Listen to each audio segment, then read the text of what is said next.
Financial year 2010 में net profit 3000 crore का, financial year 2021 में नेट प्रॉफिट 31,800 करोड़ से ज्यादा। ये मैं रेफर कर रहा हूं एचडीएफसी बैंक को।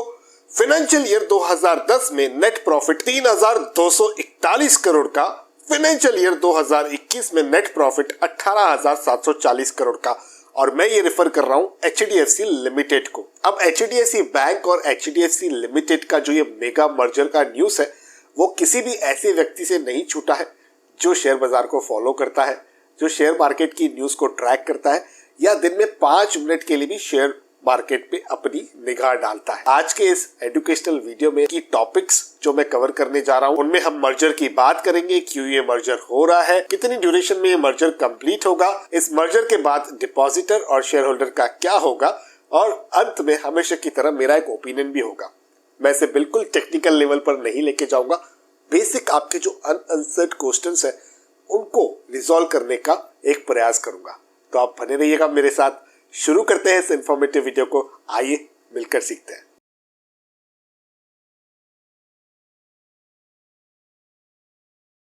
दोस्तों, आप सोचते होंगे कि मैं इन सब स्टॉक्स के बारे में जानकारी कहां से लाता हूं या कैसे स्टॉक्स को हैंडपिक किया जा सकता है। तो इसके लिए दोस्तों हमें मार्केट और स्टॉक की स्ट्रॉन्ग जानकारी होनी चाहिए, उनके बैकग्राउंड की और उनके करंट स्टेट की भी। तो इसके लिए मैं आपको बताना चाहूंगा धनी स्टॉक्स के बारे में। पहले तो इनका ऐप बहुत ही ज्यादा यूजफुल है, क्योंकि ये सबसे बड़ी चिंता हो जाती है हाई ब्रोकरेज और चार्जेस की, वो बिल्कुल दूर कर देता है, क्योंकि ये देता है 0 ब्रोकरेज और ऑल काइंड्स ऑफ ट्रेड्स। जी हाँ, मतलब अब आप चाहे इक्विटी में ट्रेड करें, एफएनओ में करें, इंट्राडे या डिलीवरी में करें, आपको कोई ब्रोकरेज नहीं देना होगा। इतना ही नहीं, यहाँ 0 एएमसी है और 0 अकाउंट ओपनिंग फीस है। मतलब आप अपना डीमैट और ट्रेडिंग अकाउंट बिल्कुल फ्री में धनी स्टॉक्स पर ओपन कर सकते हैं। कुछ इंपॉर्टेंट फीचर्स भी बता देता हूँ। इसके साथ आप यहाँ कंपनी चार्ट्स, डिटेल्स, फाइनेंशियल्स सब बहुत ही इजीली देख सकते हैं और समझ में भी आ जाता है।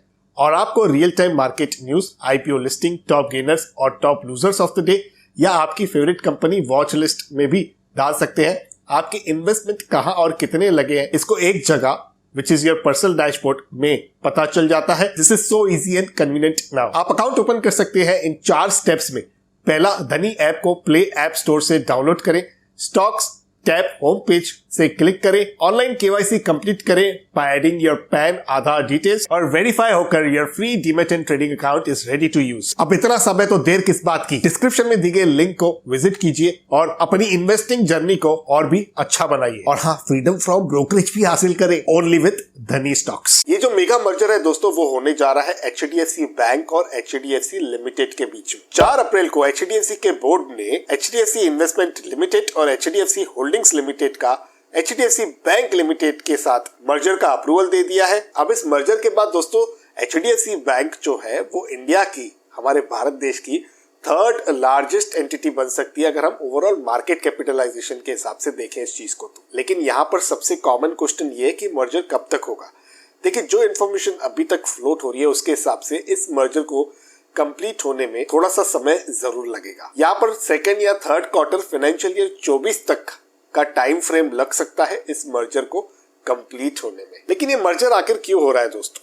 यहाँ पर एचडीएफसी बैंक चाहती है कि अपने हाउसिंग लोन वाला जो पोर्टफोलियो है उसे इंक्रीज किया जाए अपने एग्जिस्टिंग कस्टमर बेस से, यानी कि अपना जो एग्जिस्टिंग कस्टमर, जो ग्राहक जुड़ा हुआ है, उसके बेस को यूज करके ही अपने पोर्टफोलियो को बढ़ाया जाए। अब इससे बैलेंस शीट में अच्छा फ्लो तो जरूर बैठेगा, जहां पर एक बड़ी क्रेडिट प्रायोरिटी सेक्टर्स के थ्रू फ्लो होने में मदद होगी। इस ग्रुप का मार्केट शेयर जो है वो मॉर्गेज स्पेस में बहुत ही अच्छे तरीके से अपनी पकड़ बना सकता है, यानी कि उसमें काफी अच्छी इंप्रूवमेंट हो सकती है। अब इसके और भी स्ट्रेटेजिक फायदे भी हो सकते हैं या नुकसान भी हो सकते हैं, और जैसे मैंने कहा कि एक प्रोग्रेसिव अपडेट है, इनिशियली हमें इतना ज्यादा इस पर स्पेकुलेशन नहीं करना चाहिए। थोड़ा वेट एंड वॉच करके डिटेल्स को समझ कर ही किसी भी कंक्लूजन पे पहुंचना चाहिए। लेकिन अगर ये मर्जर हो जाता है तो उस सूरत में आज के डेट में जो इन्फॉर्मेशन हमारे पास अवेलेबल है, उस सिचुएशन में एक शेयर होल्डर को क्या फर्क पड़ेगा और एक डिपॉजिटर को क्या फर्क पड़ेगा। तो पहले मैं यहाँ पर डिपॉजिटर को कवर करता हूँ।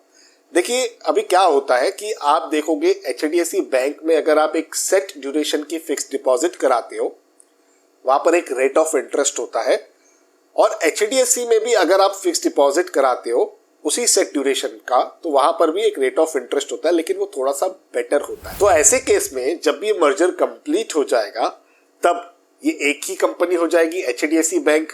इसलिए मैंने कहा कि ये थर्ड लार्जेस्ट एंटिटी हो जाएगी हमारे भारत देश की मार्केट कैपिटलाइजेशन के हिसाब से, अगर हम आज के डेट के हिसाब से वैल्यूएशन को लेते हैं तो।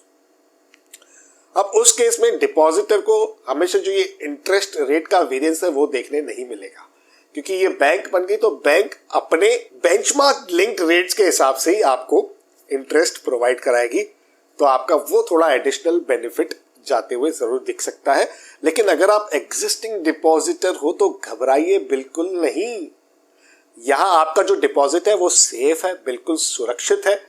और जैसे ये मर्ज भी हो जाता है, अगर उसके बाद का भी आपका टेन्योर है, मैच्योरिटी का जो टाइम है वो उसके बाद का भी है, 4 साल बाद का है, 5 साल बाद का है, तो उसमें भी कोई दिक्कत नहीं होगी। आपके साथ कम्युनिकेशन की जाएगी और आपको जो इंटरेस्ट रेट कमिट किए गए हैं वही इंटरेस्ट रेट के हिसाब से आपको डिलीवर भी हो जाएगा। तो वहां पर चिंता करने की कोई विशेष इस समय जरूरत नहीं है। एचडीएफसी के ब्रांचेस का क्या होगा? अब हो सकता है एचडीएफसी बैंक में वो कन्वर्ट हो जाए, लेकिन अगर उसी सिटी में ऑलरेडी एचडीएफसी बैंक की एक ब्रांच है तो क्या वो भी कन्वर्ट होंगे कि नहीं होंगे, वो अभी एक क्वेश्चन मार्क है। लेकिन मैक्सिमम मुझे ऐसा लगता है कि जो भी एचडीएफसी के ब्रांचेस है वहां पर एचडीएफसी बैंक का बोर्ड आपको देखने के लिए मिल सकता है, इसकी हाई प्रोबेबिलिटी है। लेकिन अगर आप एक शेयर होल्डर हो तो आपके लिए क्या बदलेगा? देखिए, अगर आपके पास एचडीएफसी लिमिटेड के शेयर्स हैं, 25 शेयर्स के पीछे आपको 42 शेयर एचडीएफसी बैंक लिमिटेड के मिल सकते हैं। अब मैं क्यों बोल रहा हूं मिल सकते हैं, क्योंकि यहां पर इस मर्जर को एचडीएफसी के बोर्ड ने अप्रूवल दिया है, उसके बाद रेगुलेटरी अप्रूवल्स लगेंगे, शेयर होल्डर्स के अप्रूवल्स लगेंगे। तो ये प्रोसेस है, ऐसे नहीं आके कह दिया और हो गया। प्रोसेस सारे कंप्लीट होंगे, इसीलिए मैं हमेशा आपको ये वर्ड्स यूज कर रहा हूं, you may get, you will get, I am not sure sir और madam, I am not sure.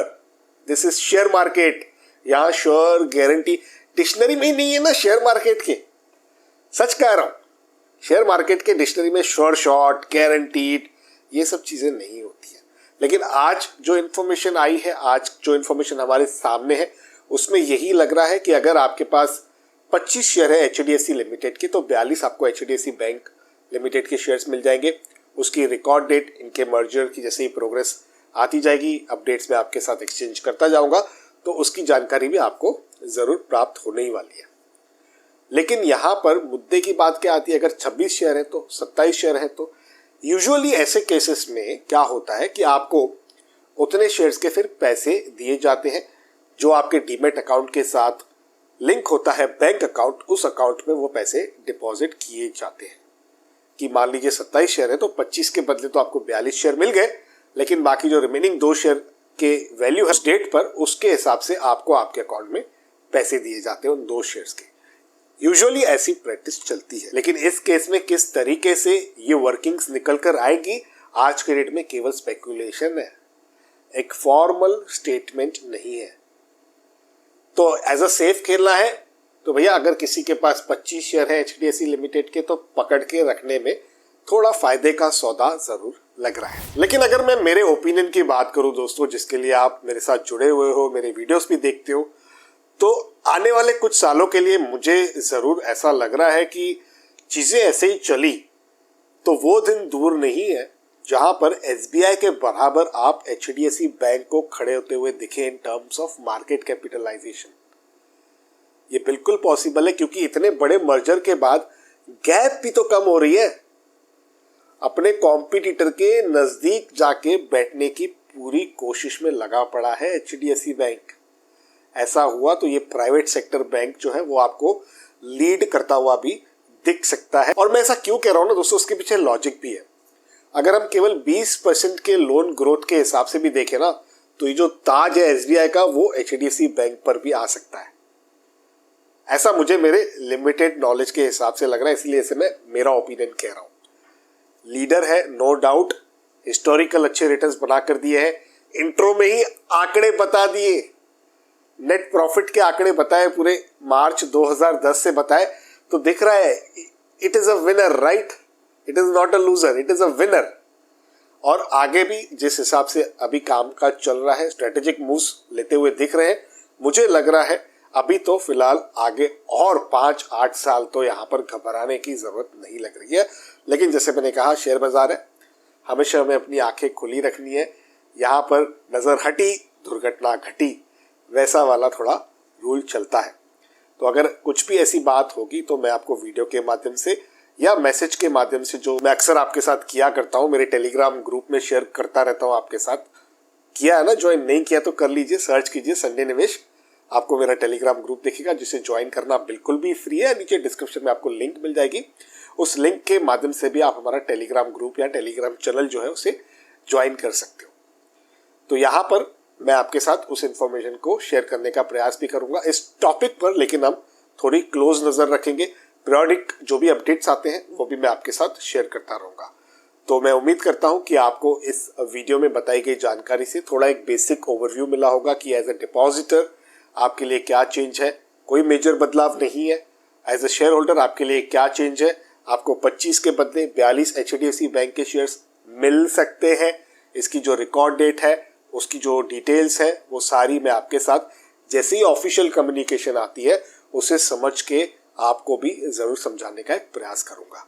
तो इसी के साथ करते हैं कंक्लूड इस वीडियो को यहीं पर। सब्सक्राइब करके रखिए इस यूट्यूब चैनल को, ताकि हम और आप मिल सके एक और इंटरेस्टिंग टॉपिक के साथ किसी और दूसरे वीडियो में। तब तक अपने हेल्थ का और वेल्थ का जरूर अच्छे से ख्याल रखिएगा।